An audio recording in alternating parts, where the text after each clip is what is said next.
थारैनो जोबोद मोनसे गोजोनथाव सान आरो जारिमिनारि मोनसे सान दिनैनि साना बर' थुनलाइ आफादनि 64थि जि बोसोरारि जथुमा उदालगुरिनि सिङाव थानाय डिमाकुसि नैबे मोनसे जारिमिनारि जायगायाव बियो 2025 मायथाइयाव जानो थांगासिनो दङ आरो बिनि थाखाय दिनै जोंनि आसाम एसेम्ब्लिनि मानिजाथाव बुंथिगिरि आरो लोगोसे बर' थुनलाइ आफादनि मानिजाथाव आफादगिरि बेजों लोगोसे जोंहा बिटिआरनि मावफुं सोद्रोमा दावबायसा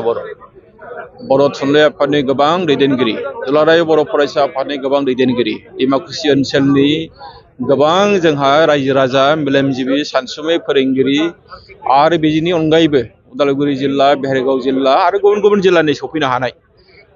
बिथांमोनखौ लानानै मोनसे जाफुंसार बानजाय आफाद दिनै दानाय जाबाय आरो बे बानजाय आफादनि आफादगिरिया जाबाय जोंहा आसाम आयेन आफादनि बुंथिगिरि मुस्रि बिस्वजित दैमारि बिथाङा गावनो दा बिथांखौ मोननानै जों थारैनो गोजोननाय मोनदों मानोना उदालगुरियाव जायफोर कनफारेन्स जायो बेफोर गासैबो जारिमिनारि जायो जोबोद जाफुंसार जायो आरो डिमाकुसि ओनसोलनि जारिमिना एसे आलादा रोखोमनि डिमाकुसिनि रायजो राजाफोरनि गोसोआ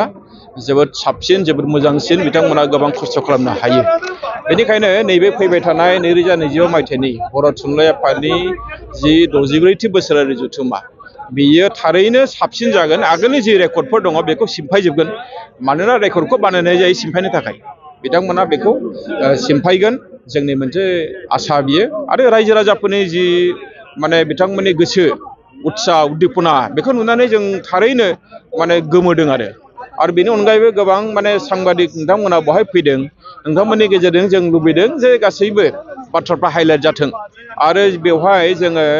जि जारिमिनारि जथुमा खालामोन जिहेतु बेवहाय जोङो गोबां बिथिङावनो सावराय आयदा लागोन गोबां